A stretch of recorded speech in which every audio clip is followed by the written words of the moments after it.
Coincée entre l'Angola, le Botswana, l'Afrique du Sud et l'océan Atlantique, la Namibie est le plus jeune État de l'Afrique subsaharienne, indépendant depuis le 21 mars 1990. Excepté dans sa partie nord-est, prolongée par la bande de Caprivi, c'est une terre aride, composée de déserts, de plaines et de plateaux semi-désertiques. Nous débarquons dans la capitale Windhoek, coin du vent en Afrikaans. Dominé par la Christuskirche, le centre est essentiellement peuplé de blancs, de métis et d'Africains de classe sociale élevée. Autour des anciennes demeures allemandes s'élèvent centres commerciaux et immeubles modernes. Certains d'entre eux, comme cet impressionnant Independence Memorial Museum, sont très controversés et pour l'instant encore inoccupés. Une trentaine de météorites, vieilles de 600 millions d'années, décorent l'artère commerciale de Postwithmil. Mais c'est dans l'ancien township de Katutura qui est regroupée la plus grande partie de la population défavorisée, qui afflue vers la capitale. Katutura, en Herero, signifie l'endroit où nous ne voulons pas vivre. Il est issu du régime de l'apartheid sud-africain.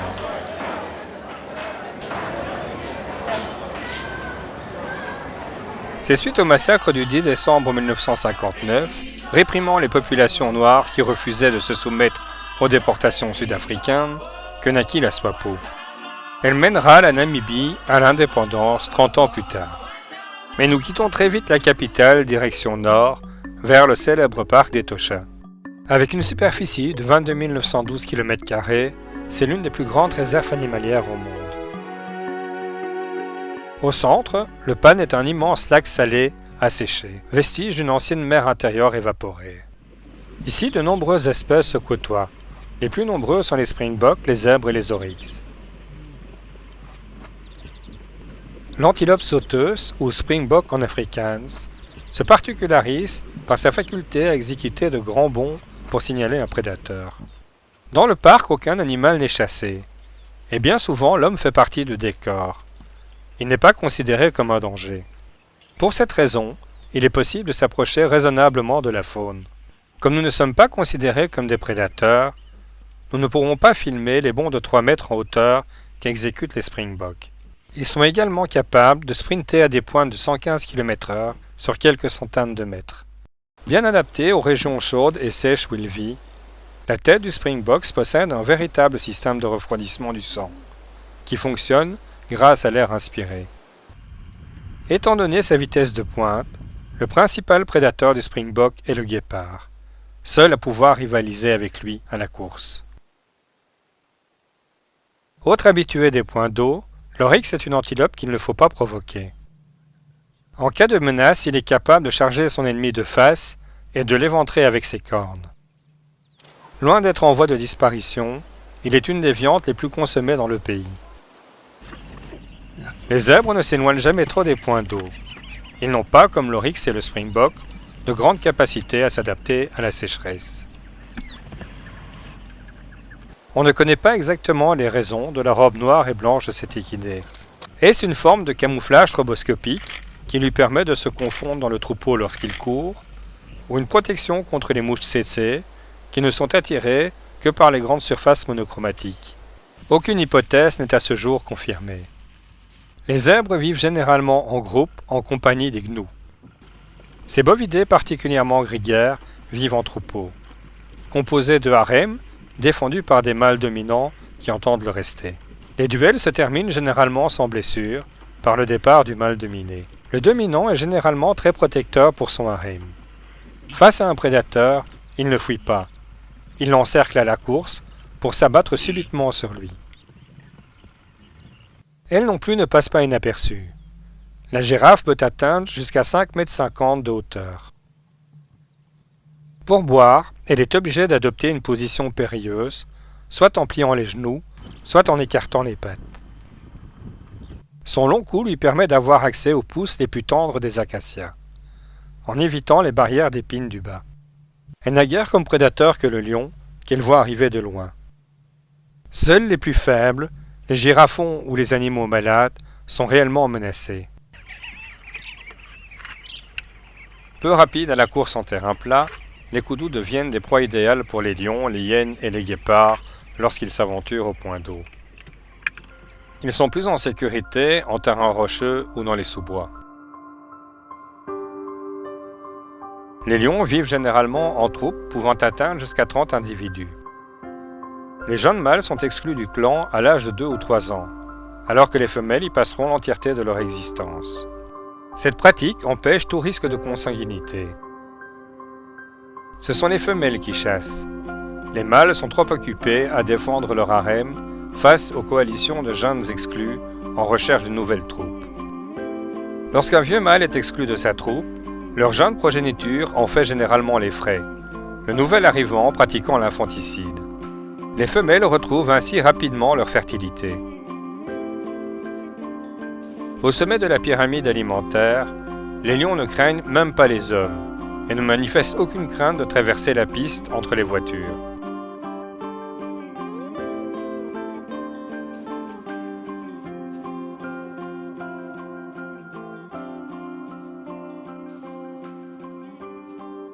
Également au sommet de la pyramide alimentaire, cette famille de guépards est venue passer la nuit au point d'eau d'Okokweko, un des 4 camps du parc d'Etosha. Ces félins les plus rapides au monde avec une vitesse record à 110 km/h ne craignent pas la présence des hommes, ni les flashs des appareils photo. Nous comprendrons au matin la raison de leur présence si près du camp. Ils possèdent une cache de nourriture qui leur assure le petit déjeuner. Autant dire qu'en leur présence, le point d'eau n'est pas surpeuplé. C'est également le cas lors de l'arrivée d'une harde d'éléphants dans le soleil couchant. Cet impressionnant pachyderme est tout simplement le plus gros animal terrestre. Pas étonnant que sa présence en impose. Malgré son poids, sa démarche est souple et gracieuse.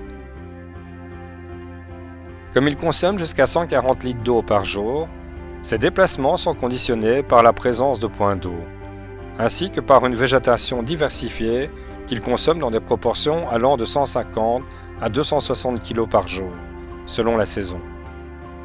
Cette importante consommation a un impact certain sur le milieu, à la fois négatif quand il détruit les arbres dans la savane, et à la fois positif en disséminant de nombreuses graines entourées de l'excellent terreau provenant de leurs crottins. Ils vivent en société matriarcale, composée d'une dizaine de femelles et de jeunes éléphantaux. À la majorité sexuelle, les mâles quittent la harde, pour vivre seuls ou en petits groupes et se mêler sporadiquement à d'autres familles de femelles en route. Tout comme l'éléphant, le rhinocéros est menacé de disparition. Sa corne, comme la défense des éléphants, excite la convoitise de certains pays asiatiques. Ce noctambule est plutôt solitaire, à la fois polygame et polyandre. Très craintif, il évite la présence de l'homme. Le parc renferme de nombreuses autres espèces, tels ces chacals qui se rapprochent des camps des hommes, espérant y glaner quelque nourriture. Ou encore ces phacochères, cochons sauvages équipés de 2 défenses vers le haut, qui lui permettent de pouvoir tenir tête à ses nombreux prédateurs. Renards, écureuils terrestres peuplent les immenses espaces du parc d'Etosha. On y rencontre également de nombreux oiseaux, tels le battleur des savanes, le calao à bec jaune, le corbeau-pie, le tisserand sociable et son nid HLM, le vautour, l'aigle fauve, sans oublier l'autruche qui ne quitte jamais le sol. Après tant de rencontres animales, nous quittons Etosha pour le Kaokoland, où nous avons rendez-vous avec les Himba.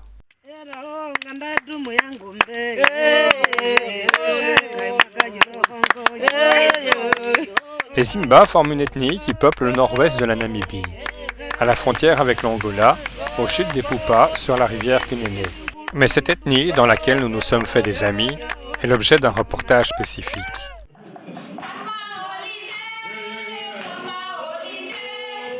Après notre immersion en pays Himba, nous redescendons vers la côte en passant par le Damaraland. Le Damaraland est un ancien Bantoustan autonome, c'est-à-dire une région créée durant l'apartheid et réservée aux populations noires. Ils y jouissaient d'une certaine autonomie. Aujourd'hui, le Damaraland est rattaché aux régions administratives de Kunene et de l'Erongo.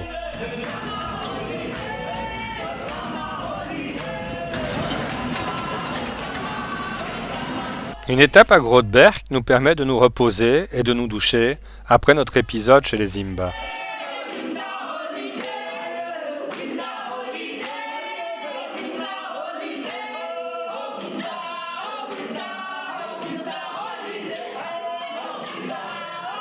La région est riche en pétroglyphes, comme à Twijfelfontein, la fontaine douteuse en afrikaans.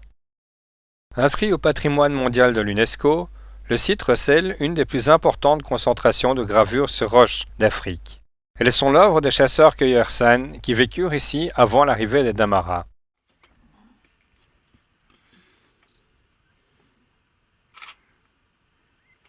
Les thèmes représentés tournent autour de la chasse et des pratiques rituelles, telle cette magnifique gravure d'un koudou en train de danser.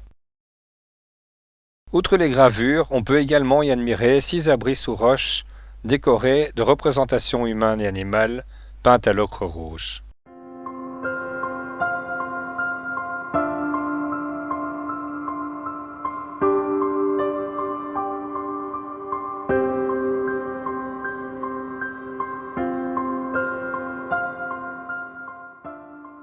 C'est le soleil couchant sur la montagne qui donne son nom à ce massif de granit. Brandberg signifie la montagne de feu en afrikaans.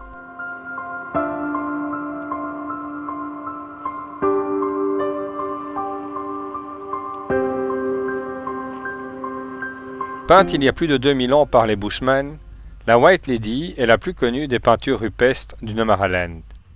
On l'atteint après 1 heure de marche en suivant le lit d'une rivière asséchée.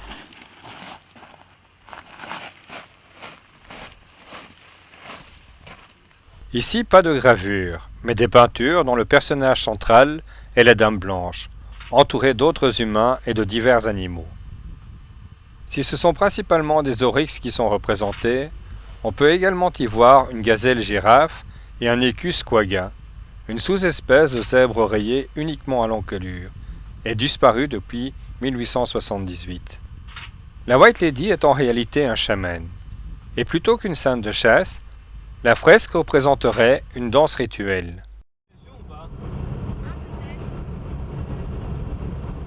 Nous continuons notre route en direction de l'océan et de la Skeleton Coast. Elle tire son nom des carcasses de baleines qui jonchaient la plage à l'époque de la chasse. Désormais, les épaves de navires échoués ont remplacé les cétacés.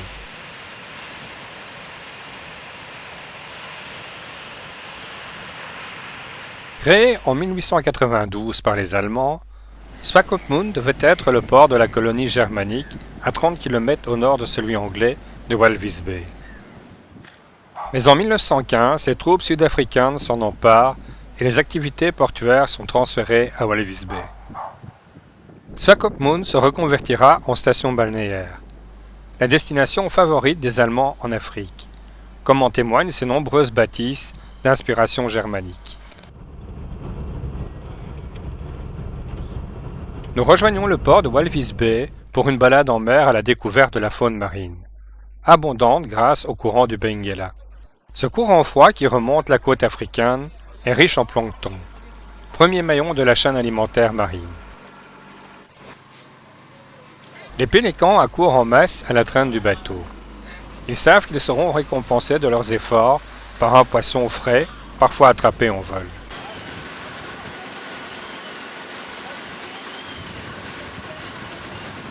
Comme son nom l'indique, la baie des baleines voit revenir peu à peu les grands mammifères. Mais on y rencontre principalement des otaries à fourrure.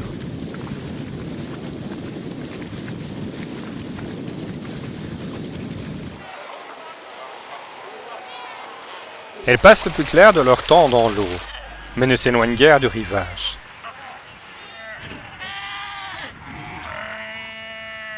Les colonies peuvent atteindre plusieurs milliers d'individus.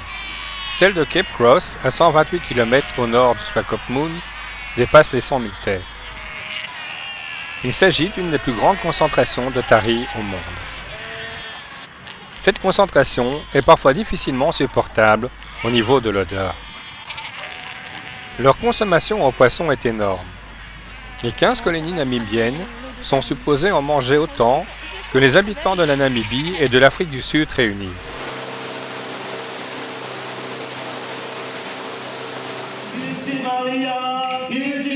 Nous quittons la fraîcheur des côtes pour nous enfoncer dans l'Erg du Namib, le plus vieux désert au monde.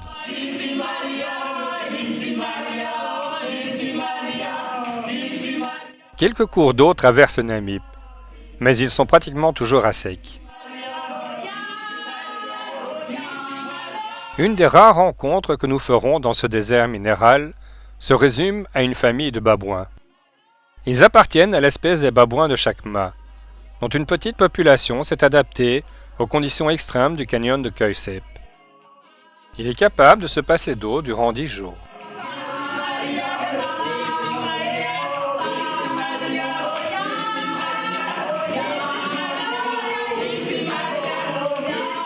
Les possibilités de ravitaillement sont très rares sur la route de Sossusvlei. Solitaire est un des rares oasis qui permet de ravitailler en essence et en nourriture. On le compare souvent au Bagdad Café du désert californien.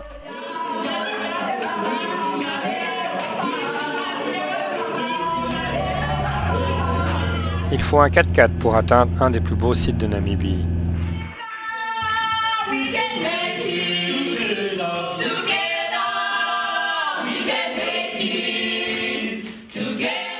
Si un lieu doit symboliser la Namibie, c'est bien Sossusvlei, avec son salar planté d'arbres morts devant une des dunes les plus élevées au monde. Cette dune, qui peut atteindre jusqu'à 325 mètres de hauteur, fait partie d'un des écosystèmes les plus secs et les plus anciens de la planète.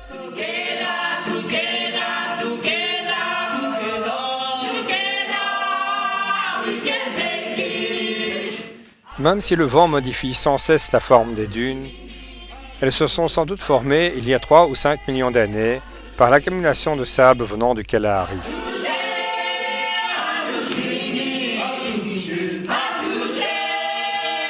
Composé de boue sèche et craquelée, le lac ne recèle pratiquement pas d'eau, sauf les rares années de fortes crues.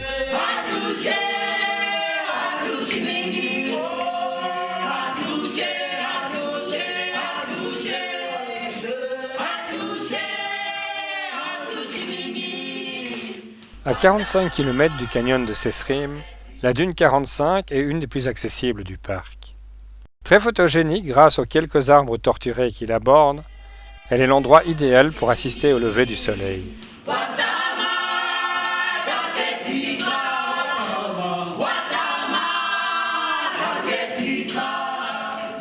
À l'entrée du parc, le canyon de Sesrim, long de 1 km et profond de 30 mètres, a été creusé par la rivière temporaire Tsochap. Il fallait nouer 6 courroies les unes aux autres pour descendre le seau et puiser de l'eau dans le canyon. Pour cette raison, les Boers le baptisèrent Sesrim, 6 courroies en afrikaans. Au fond du canyon, une eau saumâtre abrite quelques poissons-chats.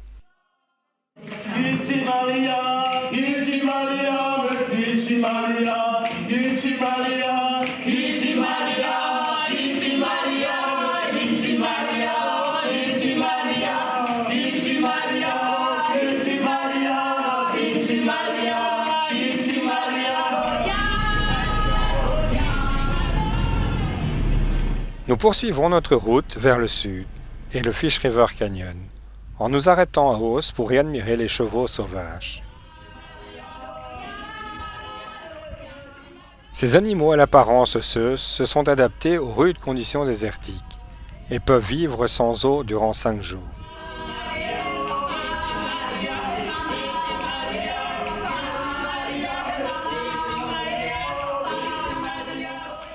L'origine de la présence de ces chevaux reste floue.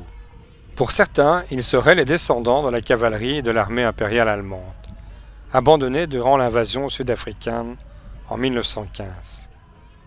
Pour d'autres, ils auraient été amenés par des pionniers Nama se dirigeant vers le nord.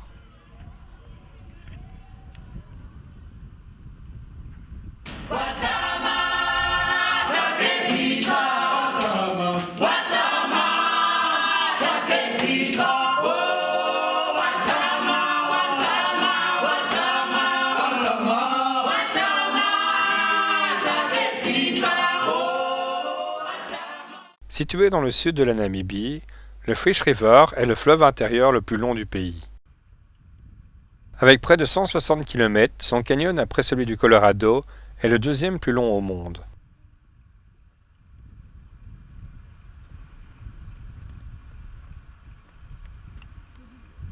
La rivière coule par intermittence en fin d'été, laissant le reste du temps une chaîne de mares stagnantes. Elle a creusé un profond sillon pouvant atteindre 550 mètres dans un plateau aride, où seules résistent quelques plantes rustiques, telles cet aloe dichotoma ou arbre à carquois. People that actually lived in Namibia, they would take this tree like one stem, and they would hollow it out. They would make a nice hole, hollow it out, and they would cover this part with animal skin, but a nice big one. And they put the arrows in there. Ah. So this was a quiver. So they put the arrows in there, and that's where the name comes from, the quiver tree. Okay. Yeah. So sometimes it's having a silver color you can see on top, but sometimes very white. It goes from silver to very white. So the white color you see there is something that goes off. It's to reflect the sunlight. And although it does not rain very much in this area, you can see this tree is storing a lot of water inside itself. It's having a lot of water. It's kind of like a succulent tree. It stores a lot of water inside itself, and it's not very deep rooted, very shallow roots, but it has a lot of water. If you cut it now, you will also see it's having a lot of water. So what the Bushmen did, they would cut a nice hole in an old tree, not the fresh one, the old one. Cut a hole, and then they would take the ostrich egg full of water, and they would put it inside, so it will serve as a natural fridge for them. It keeps the water cool. Also the dried meat and stuff they were having, they just put it inside that hole because the tree is spongy inside, and it keeps everything cool and fresh for them. It was like a fridge to them. Certaines de ces plantes peuvent se révéler très dangereuses, comme cette Euphorbia gregaria. Now this one is called Euphorbia gregaria. It is the milk bush. You can see it's having a white latex inside that looks like milk. It is a very poisonous plant. You cannot eat it. It's sometimes also when you touch it, your skin can become itchy, and you can even die by consuming this milk. But there's the kudu and the springbok. They browse on this plant, not like really eating, but just browsing on it, like the dogs eat grass just for medicine. And the black rhino also eats this. But this is a very poisonous bush. There was this soccer team, guys in the north. They were camping out one night, and they were making a barbecue, making a fire with this. And some were inhaling the smoke, and by just inhaling the smoke, some of them died. That's how poisonous this bush can be. It's actually the milk, the white latex inside, Euphorbia gregaria. Nous y croisons également quelques rats d'acille, typiques des rochers.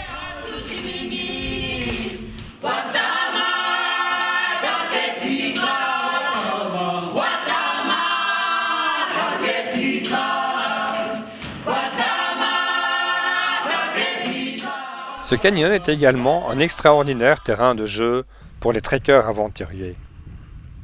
Avec une autorisation officielle, il est possible de parcourir les 85 km qui séparent Obas de Ai en autonomie complète.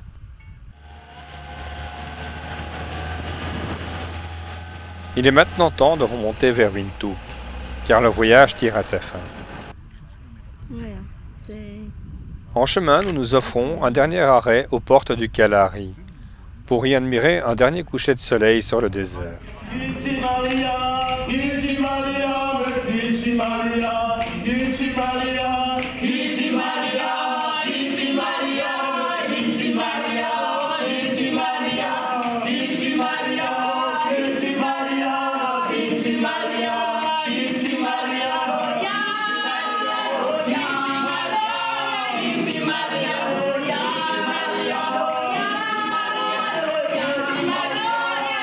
Maria.